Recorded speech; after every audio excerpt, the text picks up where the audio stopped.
Oke, selamat pagi untuk Bapak, Ibu, dan adik-adik mahasiswa Universitas Pembangunan Pacabudi.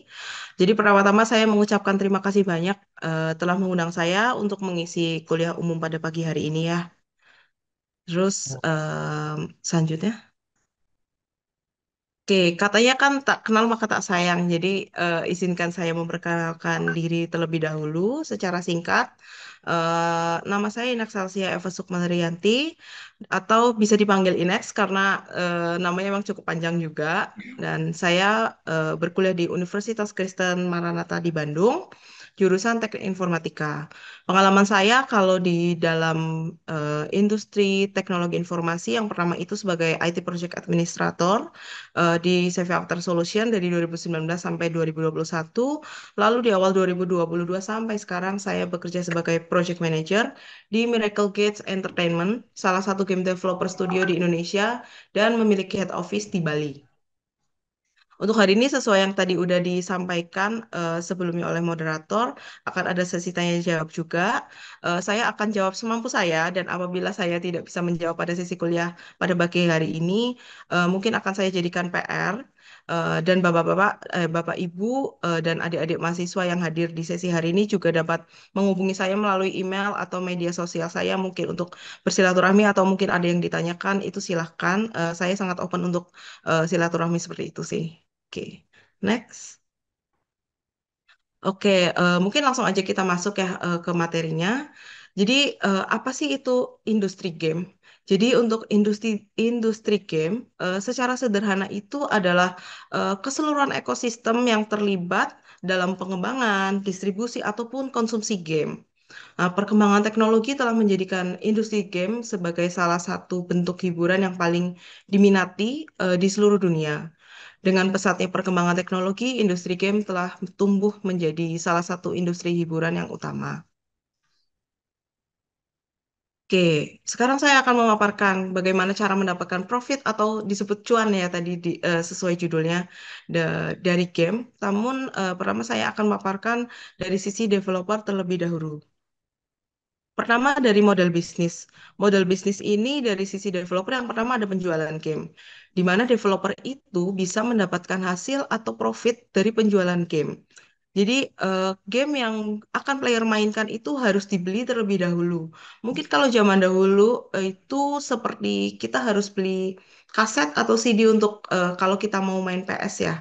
Kalau sekarang akan lebih mudah karena kita bisa transaksi melalui store yang sudah menyediakan gamenya. Lalu untuk pro dan kontranya sendiri itu ada beberapa poin.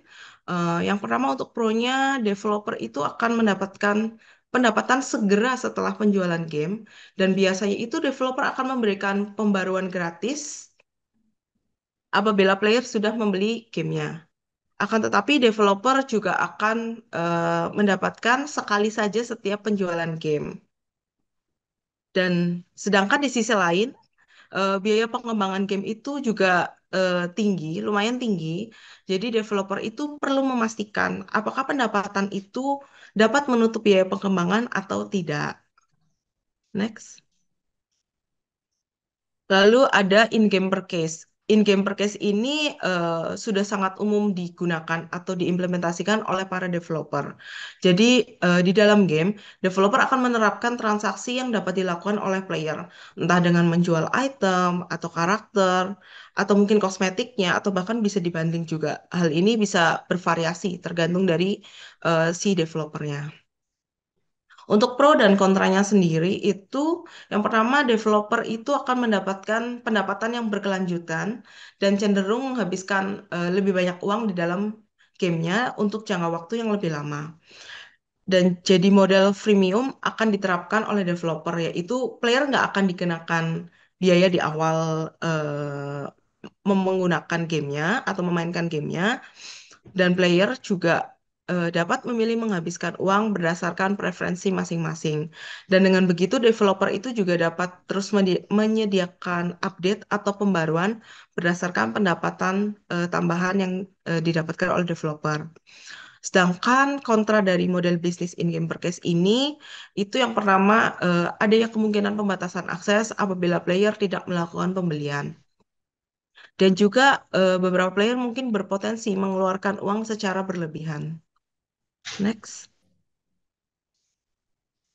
Oke, lalu yang ketiga ini developer juga biasanya itu ada yang menerapkan sistem subscription untuk para playernya.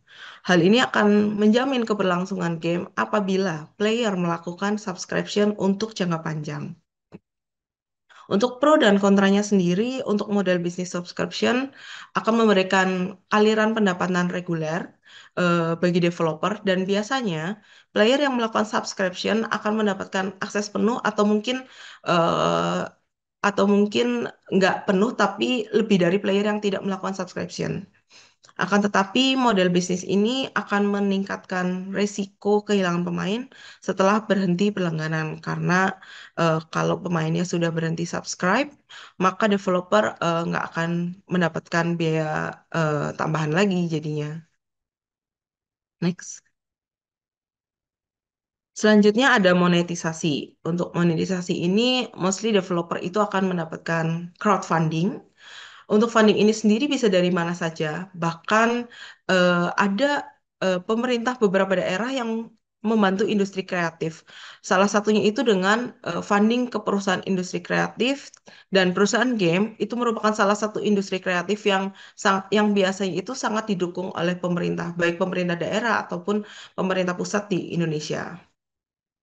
Untuk pro dan kontranya sendiri, developer ini sangat diuntungkan karena sumber dana awal akan disediakan sehingga developer itu nggak perlu bergantung sama investor atau mungkin nggak perlu cari pinjaman juga untuk di awal.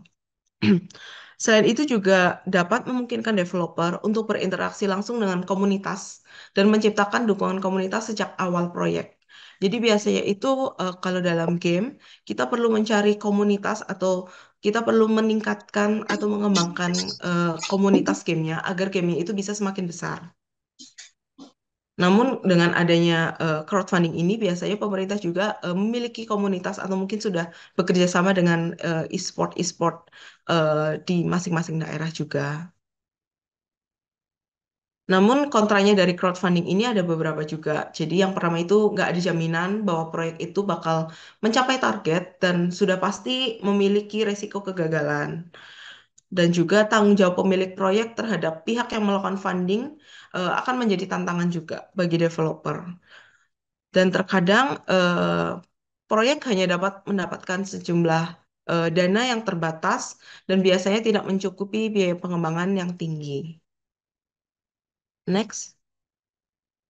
Oke, yang ketiga ini ada platform dan kerjasama. Untuk kemitraan dengan platform ini sebenarnya ada beberapa platform besar seperti Epic Games atau Steam. Ya, Epic Games dan Steam itu biasanya digunakan oleh developer untuk mempublikasikan gamenya. Selain itu juga ada itch.io yang biasa itu digunakan oleh game yang masih sangat-sangat baru dan masih test market biasanya terlebih dahulu. Itu biasanya akan dipublikasikan di itch.io. Atau bisa juga mungkin dipublish secara bersamaan ke ketiga platform itu tadi sih, ke Epic Games, Steam, ataupun itch.io. Untuk pro dan kontranya sendiri, untuk pro-nya itu distribusi jelas lebih luas dan memungkinkan game itu untuk diakses oleh audiens yang lebih besar melalui platform yang sudah mapan. Dan namun biasanya platform itu akan mengambil persentase dari setiap penjualan di gamenya. Dan juga ketergantungan developer pada platform bisa membuat rentan jika ada perubahan dalam kebijakan. Jadi untuk kontranya sendiri ini emang biasanya itu kalau misalnya platform-platform itu biasanya gratis mempublikasikannya, nanti mereka biasanya nge-review udah di ACC terus udah ke-publish. Namun biasanya kalau misal ada transaksi bakal ada biaya admin biasanya. Jadi untuk platform itu biasanya ngambil dari presentasi itu. Oke, next. Lalu selanjutnya ada kerjasama dengan publisher. Kerjasama dengan publisher ini dapat dilakukan juga oleh developer untuk mendapatkan dukungan finansial. Dan publisher game lah yang akan melakukan distribusi gamenya. Untuk pro dan kontranya sendiri, developer akan mendapatkan sumber dana yang besar dari publisher di awal untuk pengembangan dan pemasaran gamenya. Publisher biasanya memiliki jaringan pemasaran yang kuat dan dapat mempromosikan gamenya. Selain itu, juga publisher dapat memberikan saran em, dan bantuan dalam pengembangan gamenya.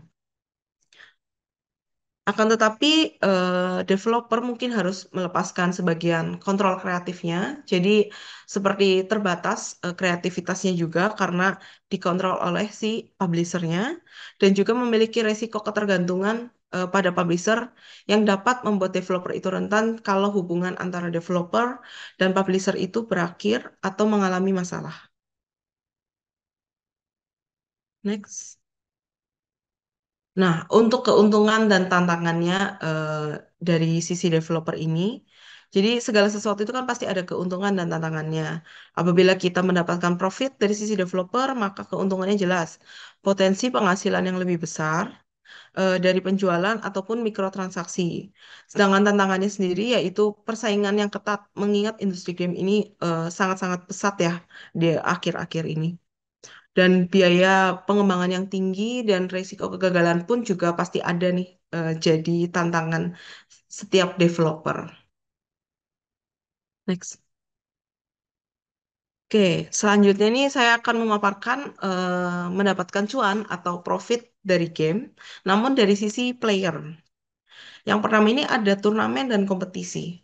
Untuk turnamen dan kompetisi ini sendiri biasanya ada pihak yang menyelenggarakan itu secara offline ataupun online. Biasanya kalau offline itu diselenggarakan oleh ESI atau eSport Indonesia itu emang ada komunitasnya. Itu di masing-masing daerah biasanya mengadakan kerjasama dengan developer lokal ataupun non-developer. Sedangkan kalau online itu juga udah banyak banget baik yang pemerintah ataupun yang non pemerintah itu biasanya mengadakan turnamen atau kompetisi secara online. Jadi player dapat mengikuti turnamen e-sport untuk mendapatkan hadiah uang tunai dan biasanya uang tunainya ini nggak sedikit sih kalau yang memang sudah berkelas turnamennya. Jadi untuk ikut turnamen e-sport ini player bisa mengikuti secara individu ataupun di bawah naungan klub. Salah satu turnamen besar nih yang diadakan pemerintah pusat itu adalah Piala Presiden e-sport kalau teman-teman pernah dengar. Dan biasanya itu diadakan setiap tahun sih dengan beberapa cabang game.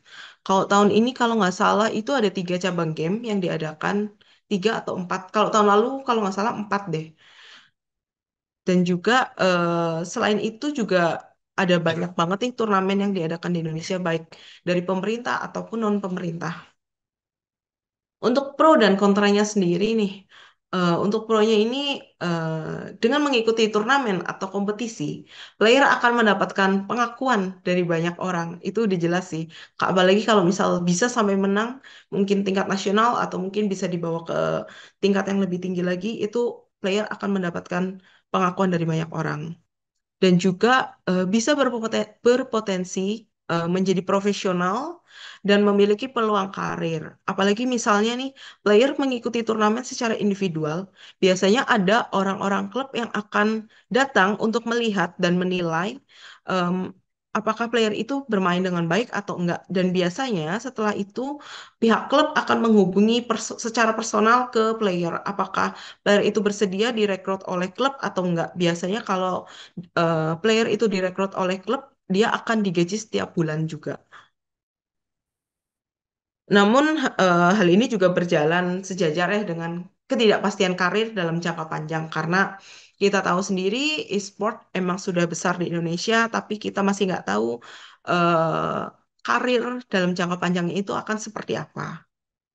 Namun menurut saya ini layak banget untuk dicoba bagi teman-teman yang memang handal atau mungkin baik dalam bermain game ya. Mungkin kalau turnamen atau kompetisi bisa dari yang kecil-kecil dulu, dari lokal, dari tingkat kota, biasanya itu ada yang mengadakan. Tingkat kota atau provinsi itu biasanya ada yang mengadakan. Biasanya kalau di Bali sendiri, setiap kota atau kabupaten, masing-masing esinya ini akan mengadakan turnamen setiap tahun atau mungkin kayak ya kompetisi setiap tahun juga dan provinsinya juga baik jadi baik kabupaten atau provinsinya itu mengadakan setiap tahun.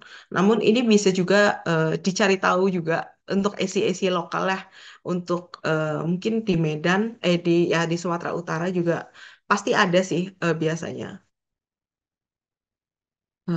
Next. Oke, yang kedua itu melalui streaming dan konten. Jadi player itu bisa memanfaatkan live streaming game untuk menghasilkan uang. Untuk platform yang sering digunakan itu biasanya ada Twitch dan YouTube, namun tidak menutup kemungkinan ada platform-platform lain yang mungkin bisa digunakan juga. Selain itu juga player dapat membuat konten yang dapat di-share melalui YouTube, Instagram, atau media sosial lainnya. Jadi biasanya kalau live streaming atau konten, kalau live streaming udah jelas biasanya antara nge-review permainan orang atau si player ini bermain sambil men-streamingkan permainannya. Untuk pro dan kontranya sendiri, untuk streaming dan pembuatan konten, memungkinkan siapa saja dengan koneksi internet untuk mengaksesnya, sehingga akan menciptakan aksesibilitas dan jangkauan yang global atau yang besar.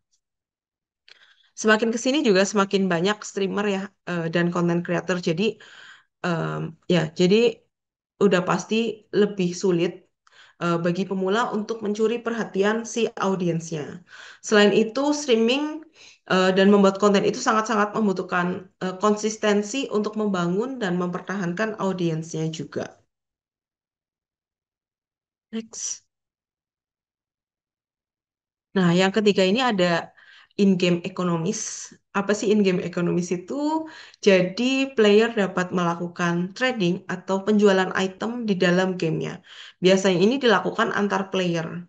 Lalu apa aja sih yang diperdagangkan? Yang diperdagangkan itu bisa itemnya. Item itu biasanya meliputi weapon atau mungkin ya senjata-senjatanya biasanya itu bisa diperjualbelikan. Terus karakternya juga bisa diperjualbelikan dan juga biasanya kosmetik juga bisa diperjualbelikan antar player. Namun biasanya itu akan berbeda-beda setiap gamenya tergantung pada aturan si developernya. Untuk pro dan kontranya sendiri, untuk in-game ekonomis ini akan menciptakan ekosistem yang dinamis di dalam game, karena player itu kan akan berinteraksi dengan market dalam game dan juga akan sering berinteraksi nih dengan player lain di dalam game. Jadi nggak menutup kemungkinan untuk memperbanyak pertemanan juga, untuk menyebarluaskan pertemanan dan menjalin silaturahmi dengan orang-orang yang baru kenal.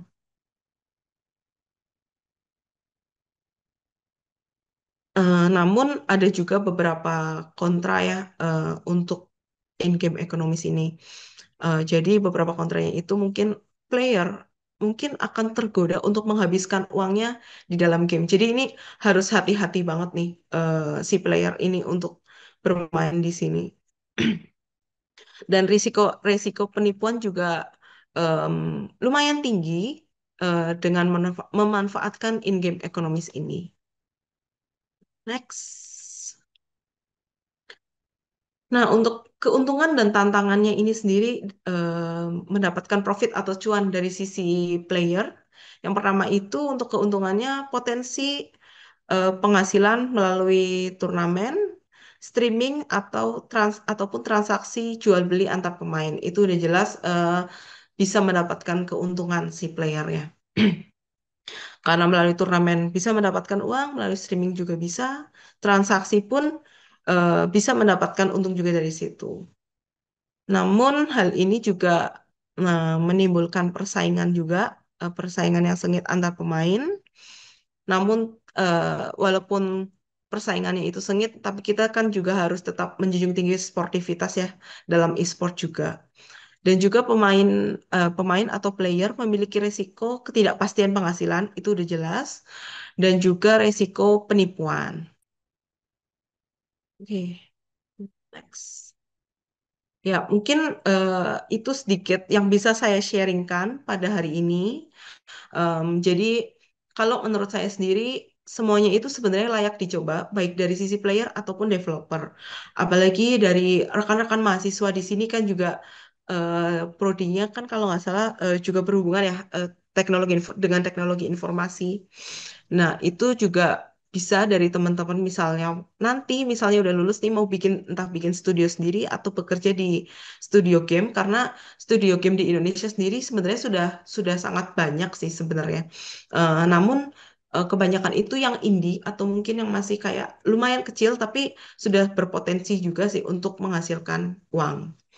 Nah, kalau misalnya ya dari rekan-rekan mahasiswa yang mau mengikuti turnamen-turnamen bergengsi pun itu dari sekarang pun udah bisa banget dan layak banget untuk dicoba sih untuk menghasilkan uang atau menghasilkan profit atau mungkin pendapatan tambahan mungkin itu juga bisa dicoba. Kalau menurut saya tinggal mencari celahnya saja. Nanti kalau memang sudah dapat celahnya, saya yakin sih rekan-rekan mahasiswa di sini bisa berkembang lagi lebih tinggi. Apalagi kalau memang bisa sampai direkrut oleh klub itu udah sangat bagus banget. Jadi sekedar sharing aja, kemarin jadi salah satu game yang sempat saya pegang itu dimainkan atau digunakan untuk ditandingkan di Piala Presiden Esport dan kemarin di final pada bulan November atau Oktober itu dua orang itu player dari Bali dan juara satunya itu player dari Bali.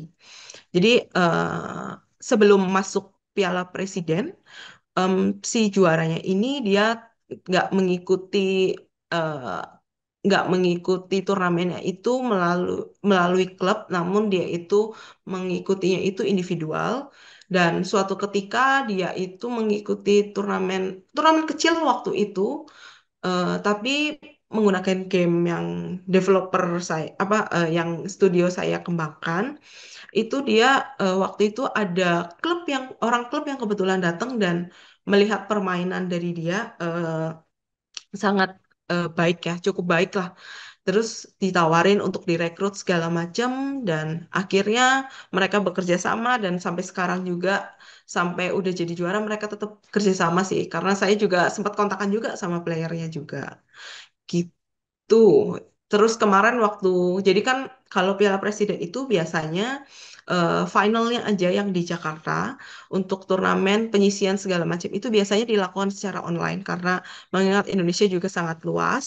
Jadi eh, cukup empat besar kalau kemarin itu empat besar yang dikirimkan ke Jakarta untuk ditandingkan di semifinal dan finalnya. Jadi untuk rekan-rekan mahasiswa di sini atau mungkin ada Bapak Ibu dosen yang tertarik nih misalnya entah itu akan mendirikan klub atau mungkin rekan mahasiswa mau join ke klub itu sangat-sangat layak untuk dicoba sih kalau menurut saya pribadi. Karena game klub dari game sekarang itu sangat-sangat banyak banget sekarang itu yang udah sangat berkembang juga dan berpotensi juga untuk menghasilkan profit ya, profit ataupun cuan itu. Oke, mungkin segitu sharing dari saya yang bisa saya sampaikan. Terima kasih banget hari ini atas waktunya dari Bapak Ibu dan rekan-rekan mahasiswa semua. Nanti mungkin kalau ada pertanyaan bisa disampaikan. Untuk waktu dan tempat saya kembalikan ke moderator ya. Terima Oke, kasih.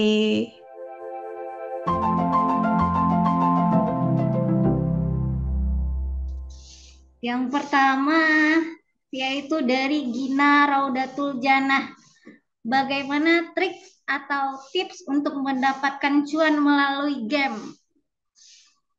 Mau dijawab langsung atau Oke. gimana, Bu? Boleh, boleh, boleh langsung aja nggak apa-apa sih.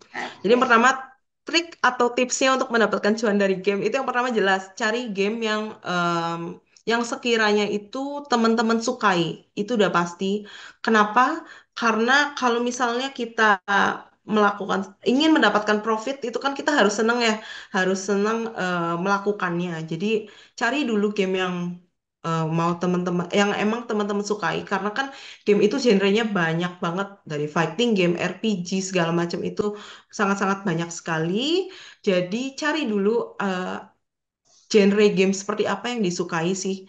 Terus untuk tips and triknya itu sendiri tergantung dari gamenya ini apa yang bisa diambil. Mungkin kalau misalnya nih, langsung saja saya sebut mungkin game yang banyak dimainkan itu kan seperti Mobile Legends atau PUBG, itu kan banyak banget itu turnamen-turnamen baik online ataupun offline, baik pemerintah atau non pemerintah yang mengadakan yang menggunakan Mobile Legends itu. Jadi Mobile Legends-nya itu ditandingkan sih. Jadi entah itu kalau Mobile Legends itu kan eh, grup 5 kalau nggak salah, yang playernya itu 5. Jadi mungkin satu tim itu bisa main di situ jadinya melawan tim yang lain itu bisa juga. Jadi untuk mengikuti turnamen atau kompetisi itu juga bisa.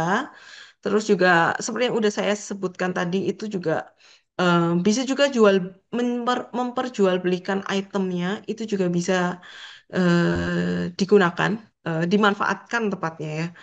Itu mungkin em, yang bisa saya sampaikan sih untuk tips and triknya itu sendiri. Udah jelas sih, cari dulu game yang teman-teman sukai, terus habis itu cari celahnya, apa aja sih yang bisa dihasilkan, entah itu bakal dikontenin atau di streamingin saat main, atau mungkin mengikuti kompetisi pun itu sangat-sangat layak banget sih untuk dicoba kalau menurut saya gitu. Apa saja game yang bisa menghasilkan cuan, katanya. Wah, kalau game yang untuk menghasilkan cuan ini ya sebenarnya sih banyak, tergantung mau ngambil cuannya itu dari mana.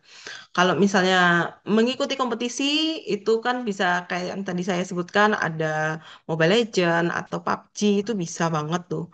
Nah, terus kalau misalnya mau yang diperjualbelikan itu sebenarnya ada banyak banget game yang bisa memperjualbelikan itemnya, atau bahkan kadang-kadang juga ada yang memperjualbelikan akunnya. Jadi akunnya ini udah dikembangin, udah tinggi levelnya, habis itu dijual. Itu juga lumayan banget tuh dapatnya kalau dari situ gitu. Oke. Jadi untuk Miracle Gate sendiri itu ada beberapa jenis game.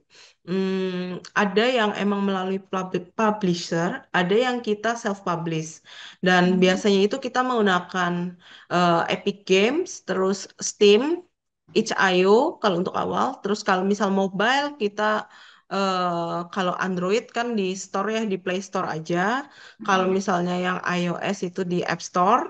Terus juga kita menggunakan Microsoft Store juga kita publish di situ juga. Jadi semua store-store yang emang bisa kita publish, semakin banyak store yang kita publish itu akan semakin banyak juga si player atau audience yang bisa kita dapetin sih kalau menurut saya. Jadi untuk Miracle Gate sendiri beberapa game ada yang dari publisher, ada yang enggak. Tapi kebanyakan memang kita self-publish sih. Entah itu ke Steam ataupun Epic Store atau mungkin platform yang lainnya gitu. Oke, untuk dampak plus minus dari game penghasil cuannya ini, seperti yang udah disebutkan tadi, kalau misalnya gamenya itu bisa menghasilkan profit atau cuan, itu kan jelas kita sudah pasti dapat uang tambahan, itu udah jelas. Cuma kalau misal kita dapat apa namanya, dapat profitnya itu dengan memperjualbelikan yang item yang ada di dalam gamenya atau interaksi sama player lain, itu kan juga meningkatkan risiko scam juga ya, atau penipuan juga. Kalau misalnya kita kurang berhati-hati, itu udah sangat jelas banget tuh. Jadi memang kita emang harus hati-hati. Jadi semakin berkembang teknologi itu kan eh, risiko scam atau penipuannya itu kan juga semakin tinggi juga. Jadi kalau menurut saya eh, plus minus dari gamenya ya, kalau plusnya udah jelas dapat uang, kalau misal minusnya em, ada risiko penipuan, itu udah bisa bisa ada risiko penipuan. Untuk mengatasi risiko penipuan itu biasanya beberapa player itu ada yang em, request untuk rekening bersama biasanya. Jadi sejenis Seperti kalau kita di marketplace seperti sebut saja Tokopedia atau Shopee kan, kalau kita bayar itu tuh kan nggak langsung ke penjualnya, tapi ditahan dulu di rekening bersama itu, baru dibayarkan ke penjualnya setelah barangnya didapatkan. Jadi untuk rekening bersama itu kurang lebih seperti itu. Jadi rekening biasa bersama itu biasanya digunakan oleh player-player sih untuk bertransaksi. Jika kita seorang pembuat game, dari siapa kita mendapatkan cuan tersebut? Oke, Jadi, menarik pertanyaannya. ya. Jadi kalau misal kita sebagai developer ya, developer game atau pembuat game, kita itu bisa mendapatkan uangnya kan yang pertama itu sebenarnya kan dari funding atau investor. Cuma resikonya juga lumayan tinggi. Kalau misalnya jadi resiko kegagalannya itu juga lumayan tinggi ya. Maksudnya kalau memang kita nggak tekun atau mungkin ada yang ada clash sama investor juga resiko tiba-tiba si investornya itu menarik investnya itu juga bisa. Terus selain itu kita juga bisa mendapatkan cuan itu dari transaksi-transaksi sih. Jadi misalnya kita ngejual item atau mungkin kan juga kadang-kadang ada game yang ada ads-nya, ada iklannya. Sebenarnya kan kita juga dapat dari iklan juga sebenarnya. Terus kan dengan adanya iklan kita bisa menjual no ads. Jadi kalau player itu mainan gamenya dan membeli paket no ads, maka nggak akan ada iklannya. Dari situ kita juga dapat uang. Terus selain menjual item, jadi ada mikrotransaksi segala itu di dalam game itu kan bisa mendapat apa si developer itu bisa mendapatkan uang dari transaksi-transaksi yang ada di gamenya sih biasanya. Cuma biasanya untuk awal opsinya itu dua sebenarnya. Kalau misalnya mau langsung dapat uangnya atau biar cepat cepat ini nih cepat balik modal lah istilahnya itu gamenya itu dijual jadi dia itu dapat gamenya itu nggak free cuma menurut saya ini tuh eh, nggak terlalu sering digunakan untuk developer-developer eh, di awal sih jadi kalau di awal tuh biasanya emang pasti dikasih gratis kenapa karena kita biasanya sebagai developer itu tujuan awal itu bukan mendapatkan langsung cuannya tapi menarik banyak player karena dengan player yang terus bermain pada akhirnya juga mereka akan membutuhkan item nih misalnya atau membutuhkan karakter. Nanti di situ baru terjadilah transaksi-transaksi yang berkelanjutan sampai seterusnya gitu.